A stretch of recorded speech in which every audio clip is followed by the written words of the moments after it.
Fala pessoal, eu sou o Rodrigo Eng e esse é mais um episódio do podcast do Layup, informação de bandeja sobre a NBA, em parceria com a Rádio Sport Clube, que você pode ouvir em radiosportclube.com ou no seu smartphone usando o aplicativo Radiosnet, disponível para iOS e para Android. Esse aqui é o episódio número 123 do podcast do Layup e antes de eu começar, eu preciso pedir desculpas aos meus ouvintes aí por não ter feito episódio na segunda-feira, mas foi motivo de força maior, não teve como mesmo. Minha mãe faleceu, ela estava muito doente há muitos anos e agora finalmente ela descansou. Por mais que a gente soubesse que esse ia ser o destino, né? Afinal de contas é o destino final de nós todos.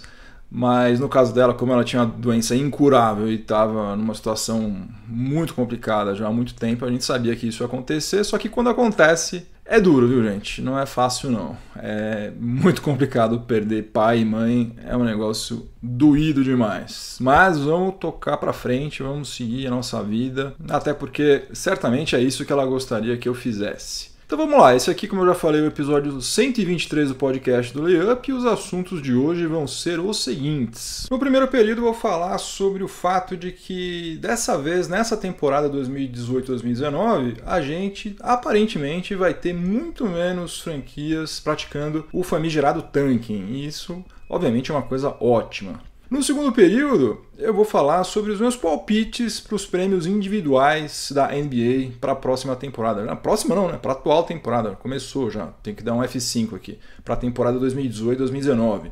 Ou seja, MVP, Most Improved Player, Sixth Man of the Year, etc. No intervalo, a nossa máquina do tempo voltou. Ela saiu da revisão, está toda recalchutada, pronta para fazer várias outras viagens. E nós vamos estrear essa máquina recalchutada dando uma viajada até o dia 18 de outubro de 1968. Nós vamos voltar meio século no tempo para presenciar uma atuação de Bill Russell. No terceiro período eu vou falar sobre o verdadeiro desastre que foi a estreia do Houston Rockets na temporada, perdendo em casa para o New Orleans Pelicans de maneira vexatória. E dando sinais também que todos aqueles temores que a gente começou a ter na off-season, quando a gente soube da aposentadoria repentina do Jeff Bzdelik e também a gente soube da contratação de Carmelo Anthony, são temores plenamente justificáveis, né? E para encerrar, no quarto período, eu vou falar um pouquinho sobre as estreias de Kawhi Leonard pelo Toronto Raptors e de DeMar DeRozan pelo San Antonio Spurs. Como será que esses dois se saíram nas suas primeiras partidas com as suas novas franquias? Então é isso, chega de delongas, vamos ao que interessa, o podcast do Layup está no ar. Finalmente começou a temporada 2018-2019, a 73ª na história da NBA. E eu estou particularmente animado porque dessa vez parece que nós vamos ter muito menos times praticando o famigerado tanking, né? Pelo menos de forma descarada, né? Isso é reflexo direto da mudança na regra do sorteio do draft que começou a valer a partir dessa temporada. Até o draft de 2018, o time que fazia a pior campanha na fase regular tinha 25% de chances de ficar com a primeira escolha. O time que fizesse a segunda pior campanha tinha 19,9% de ficar com a primeira escolha e o time que tinha feito a terceira pior campanha na fase regular tinha 15,6% de ficar com a primeira escolha. Agora, todos os times com as três piores campanhas vão ter igualmente 14% de chances de ficar com a primeira escolha. Portanto, o tanking já não é tão vantajoso, o que na minha opinião é uma notícia ótima, né? Dava depressão de verdade ver franquias tradicionais como, por exemplo, Sixers e Lakers trabalhando para colocar em quadro durante 3, 4 temporadas seguidas, deliberadamente, times horrorosos. Agora tem o seguinte, como essa alteração nas regras aconteceu em um momento em que algumas franquias estavam passando por um processo bastante complexo de reconstrução do elenco, uma boa escolha no draft ainda vai continuar sendo o principal objetivo de alguns times, né? Como por exemplo o Atlanta Hawks, Brooklyn Nets, né? Mas agora sem aquele desespero para perder milhões de jogos como acontecia, né? O que é algo muito bem-vindo para nós que queremos assistir basquete de qualidade. E eu achei particularmente animador ver o Phoenix Suns, dentro de todas as limitações que a franquia tem para atrair bons jogadores, ter conseguido montar um elenco muito interessante depois de anos sendo saco de pancadas lá na Conferência Oeste, né? O Suns estreou com uma bela vitória sobre o Dallas Mavericks e já mostrou que Devin Booker e DeAndre Ayton, guardadas as devidas proporções, podem realmente vir a se transformar numa dupla dinâmica mais ou menos parecida com o que foi Shaquille O'Neal e Kobe Bryant. O Booker marcou 35 pontos e o DeAndre Ayton estreou na NBA com números que nenhum calouro do Phoenix Suns jamais tinha conseguido alcançar numa partida de estreia. DeAndre Ayton marcou 18 pontos, pegou 10 rebotes e fez 6 assistências. E está acontecendo um fenômeno interessante na Conferência Oeste, pelo menos por enquanto, né? Pode ser que as coisas mudem conforme a temporada se desenrolar, né? Se você for pegar franquia por franquia, não dá para dizer que nenhuma delas está entrando nessa temporada com uma inclinação evidente para o tanking. É claro, por exemplo, que Sacramento Kings não vai chegar a lugar algum com esse time, mas na cabeça do Vlade Divac ele montou um elenco competitivo. E se o Mike Conley, por exemplo, se quebrar novamente, não vai restar muita coisa para o Memphis Grizzlies fazer além de tancar mais uma vez. De todo modo, parece que essa mudança nas regras aí teve um impacto positivo e um impacto imediato, o que eu acho ótimo, porque afinal de contas, competência e talento tem que valer mais do que sorte. Eu já falei isso aqui outras vezes, vou repetir, eu acho esse tanking, essa estratégia do tanking sistemático, um negócio covarde pra caramba, pobre, e até com uma certa pitada de falta de ética, né? Não é ilegal, mas vamos combinar que não é nada ético. Então, realmente eu espero que essa história desse tanking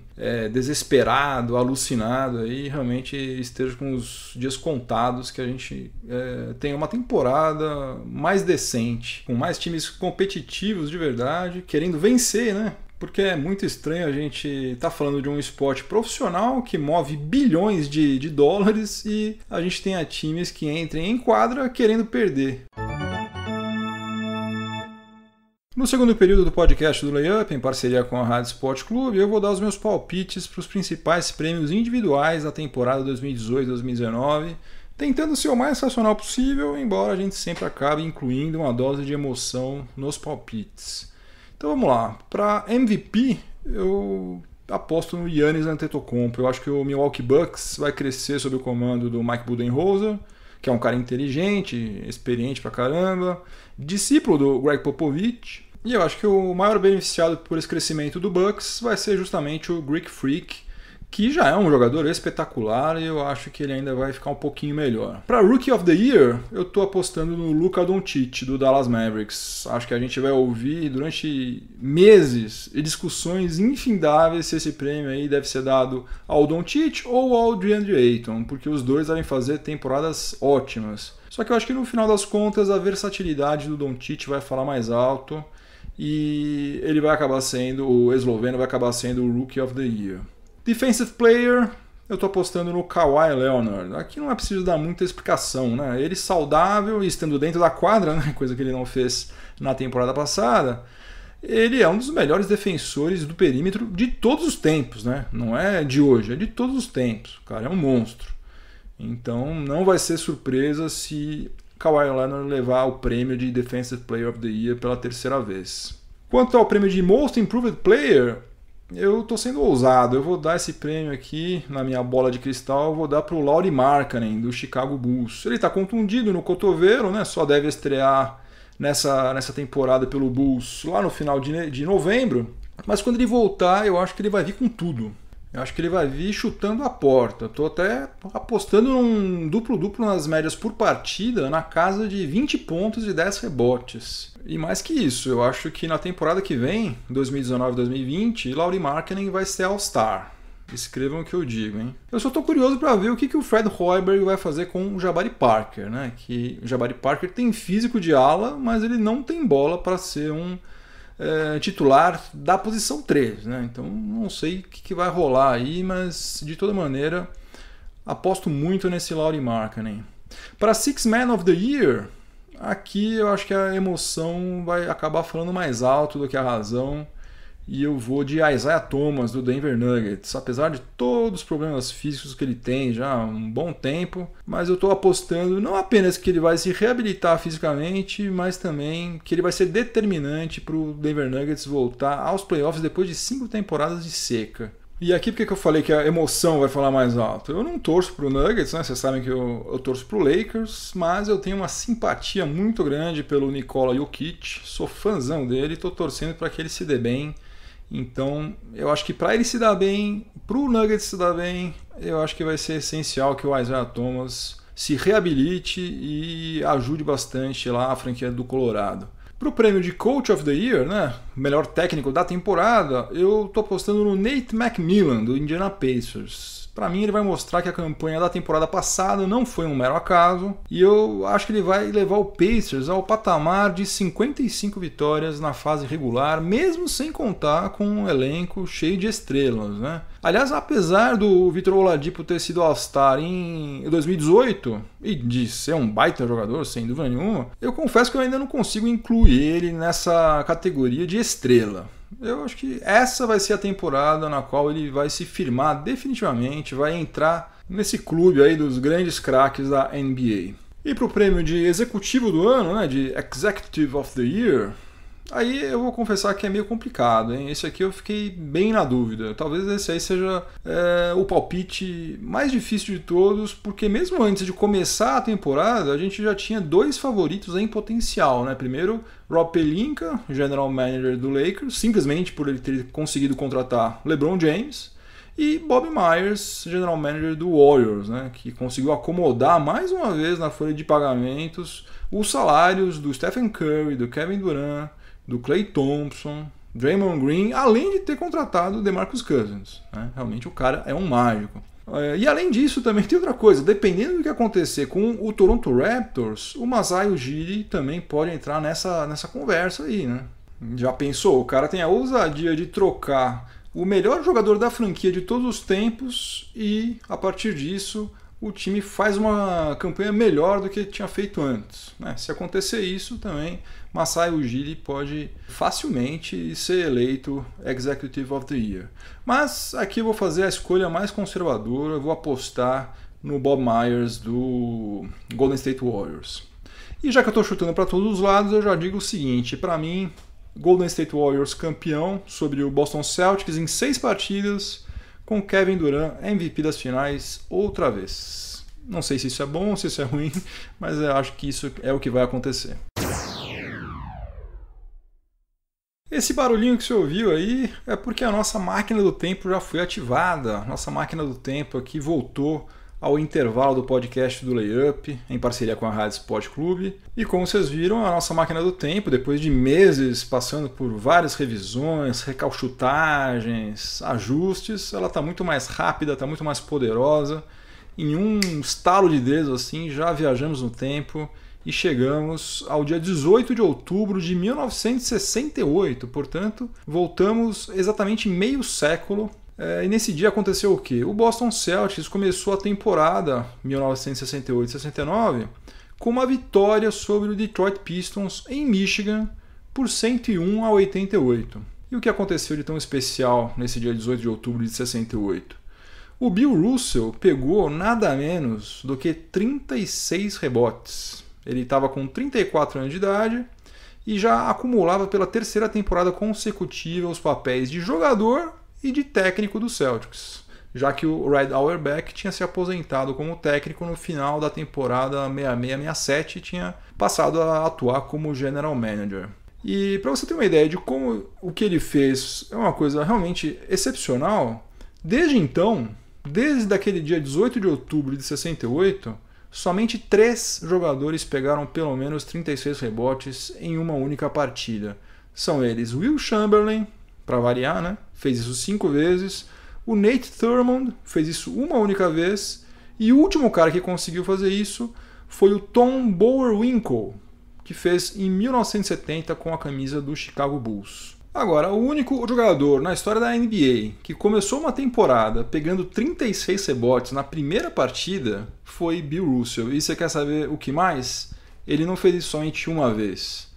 No início da temporada 65-66, Bill Russell contra o Cincinnati Royals fez exatamente a mesmíssima coisa. Ele começou a temporada pegando 36 rebotes numa vitória do Celtics sobre o Cincinnati Royals.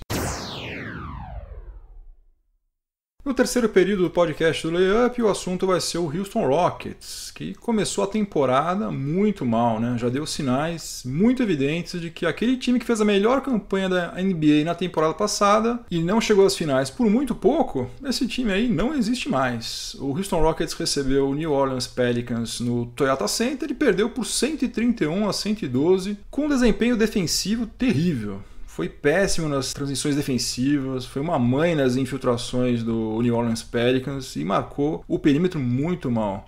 Na temporada passada, o Houston Rockets só sofreu mais do que 129 pontos uma única vez numa vitória sobre o Lakers depois de 2 prorrogações, ou seja, o jogo teve 58 minutos. Agora, logo na primeira partida, já levou 131 pontos. O Houston Rockets jogou com James Ennis na ala, naquela vaga que era antes ocupada pelo Trevor Ariza, com PJ Tucker de ala pivô, na vaga que foi dividida entre o Luke Mbamute e o Ryan Anderson em 2017 e 2018. Carmelo Anthony começou na reserva, mas ficou em quadra durante 27 minutos e terminou a partida com apenas 9 pontos. Ele fez 10 arremessos de quadra, converteu somente 3, cometeu 4 faltas, pegou 4 rebotes, cometeu 2 turnovers e teve plus-minus de menos 20.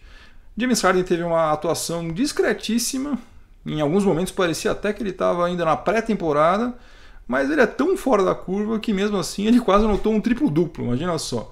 Ele marcou 18 pontos, pegou 9 rebotes e fez 10 assistências. E você vendo o jogo, você nem percebe isso, parece que ele jogou mal. O Houston Rockets foi para o intervalo perdendo por 71-54 e ele não conseguiu fazer absolutamente nada para reverter, ou pelo menos para minimizar essa situação no segundo tempo. Foi abatido bovinamente, sem reação nenhuma. Quem é da minha geração certamente se lembra daquele desenho da Hanna-Barbera, Carangos e Motocas, que tinha aquele personagem que era uma lambretinha que fazia parte da gangue malvada. Eles sempre faziam algum plano para ferrar um outro personagem que acho que era um carro, agora não lembro direito, mas enfim. Sempre que as coisas davam errado, a lambretinha chegava pro chefe, pro líder dessa gangue e ficava falando: eu te disse. Olha, se essa lambretinha fizesse parte do staff do Houston Rockets, certamente no intervalo desse jogo de ontem contra o New Orleans Pelicans, ela estaria buzinando no ouvido tanto do Mike D'Antoni quanto do Daryl Morey. Eu te disse, porque tava na cara, né? Tava na cara que a coisa não tinha muito como dar certo, né? Porque quem perde Trevor Ariza e Luke Mbamute, que voltou para o Clippers com um salário de apenas 4 milhões e 300 mil dólares. Apenas para nós isso é uma fortuna incomensurável, mas para a NBA isso não é nada, né? E contrata Carmelo Anthony e Michael Carter Williams, não pode achar que vai manter o mesmo desempenho defensivo, né? Não tem como. E aí alguém pode dizer: ah, calma aí, puxa vida, foi só um jogo, primeiro jogo. Tudo bem, ok, acredito que as coisas devem melhorar, né? Até porque se continuarem assim, periga até que eles não consigam chegar nem na pós-temporada. Mas sinceramente, você acha que aos 34 anos de idade Carmelo Anthony vai aprender a marcar? Difícil, né? E ele já aceitou ser reserva. Será que ele vai aceitar também, numa boa, ter menos minutos de quadra para não prejudicar tanto o rendimento defensivo? Eu duvido muito. Isso aí não vai acabar bem, não. E eu já falei isso aqui e vou repetir mais uma vez. Eu acho que o Jeff Bisdelic, que era o assistente técnico responsável por organizar a defesa do Houston Rockets, ele decidiu se aposentar repentinamente às vésperas do início da temporada porque ele já estava antevendo tudo isso aí e preferiu não fazer parte desse fiasco. Mas vamos dar crédito também para quem merece, né? O Houston Rockets foi derrotado por um time que jogou muito bem. O New Orleans Pelicans foi muito eficiente nos rebotes, nos contra-ataques, nas assistências e também nos arremessos. O Nikola Mirotic fez uma partida excepcional. Ele marcou 30 pontos com 6 bolas de 3 pontos convertidas em 8 tentativas. O Anthony Davis foi dominante nos dois lados da quadra, marcou 32 pontos, pegou 16 rebotes e bateu seu recorde pessoal distribuindo 8 assistências. Puxa vida, hein? O cara tá um tempão na NBA, quer dizer, um tempão não, tá? 6 temporadas, salvo engano, e ele nunca tinha feito mais do que 7 assistências até ontem. Além disso, o Monocilha também fez o seguinte, ele deu 3 tocos e fez 3 roubos de bola, nada mal, né? O Elfrid Payton, que está tendo a missão agora de substituir o Rajon Rondo, estreou pelo Pelicans com o triplo-duplo mais magro que é possível alguém fazer. Ele marcou 10 pontos, pegou 10 rebotes e fez 10 assistências, mas é um triplo-duplo, né? E o Julius Randle, né, que poderia muito bem ainda estar no Lakers, ajudando o LeBron James, saiu do banco para marcar 25 pontos, com 2 bolas de 3 pontos convertidas em apenas 23 minutos de quadra, uma estreia também excelente. Enfim, eu espero estar errado, mas eu acho que o Houston Rockets jogou no lixo boa parte do que tinha construído a duras penas. No quarto e último período do podcast do Layup, em parceria com a Rádio Sport Clube, o assunto vai ser as estreias do DeMar DeRozan e do Kawhi Leonard pelos seus respectivos novos times. DeMar DeRozan agora defendendo o San Antonio Spurs e o Kawhi Leonard no Toronto Raptors. Depois da contratação do LeBron James pelo Lakers, a troca entre Raptors e Spurs certamente foi a negociação da última free agency capaz de produzir mais impacto no cenário da NBA. Kawhi Leonard estreou pelo Raptors com vitória em casa sobre o Cleveland Cavaliers por 116-104 e o DeMar DeRozan também estreou com vitória pelo San Antonio Spurs, batendo também em casa por 112-108 o Minnesota Timberwolves, o conturbadíssimo Minnesota Timberwolves. Além dos dois estrearem com vitória, os dois jogaram bem. Kawhi anotou um duplo-duplo com 24 pontos e 12 rebotes e o DeMar DeRozan foi o cestinha do jogo com 28 pontos, 4 rebotes e 4 assistências.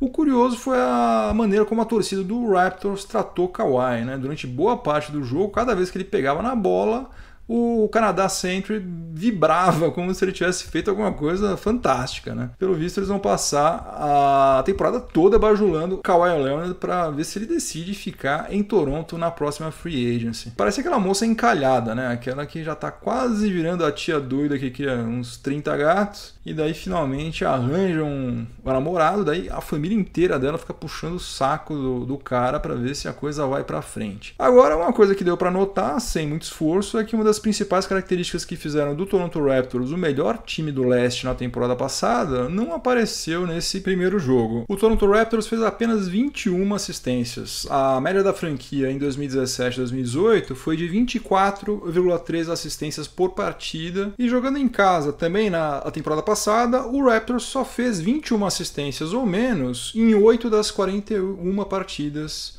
que fez lá no Canada Century. Tomara que eles não tenham perdido essa preocupação em movimentar a bola que o Dwayne Casey conseguiu incutir na temporada passada, porque senão, mesmo com Kawhi Leonard jogando o fino da bola, acho que eles vão ter dado um passo para trás.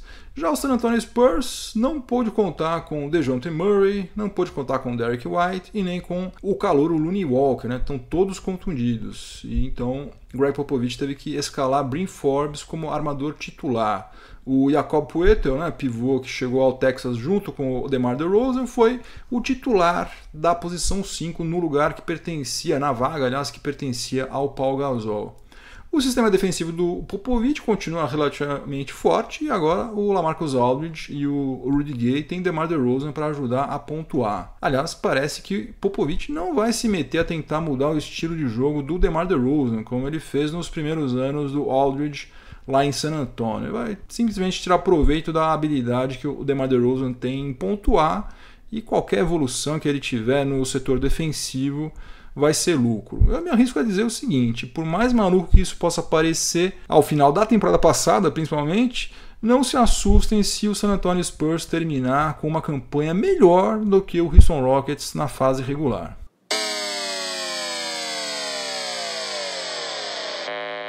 Game over, acabou mais um episódio do podcast do Layup. Antes de ir embora, vou deixar minha trilha sonora para o final de semana, que dessa vez vai ser a música Little Wing, a penúltima faixa do lado A do álbum Bold as Love, lançado em 1967 pela banda do Jimi Hendrix, a Jimi Hendrix Experience. É quase inacreditável que um cara que nunca teve aulas formais de música, não sabia ler e obviamente nem escrever partituras, tenha concebido Little Wing, que eu considero uma das músicas mais bonitas na história do rock. Daí dá para ter uma ideia do talento quase alienígena do Jimi Hendrix. cara era simplesmente de outro mundo. E eu várias vezes também recomendo que vocês escutem a versão ao vivo ou até covers, mas aqui não é o caso, porque a versão de estúdio original é impecável. Recados de praxe, siga o Layup nas mídias sociais, no Facebook e no Twitter é LayupBR, no Instagram é LayupNBA. Assine a newsletter, entra lá no site layup.com.br, assine a newsletter do Layup.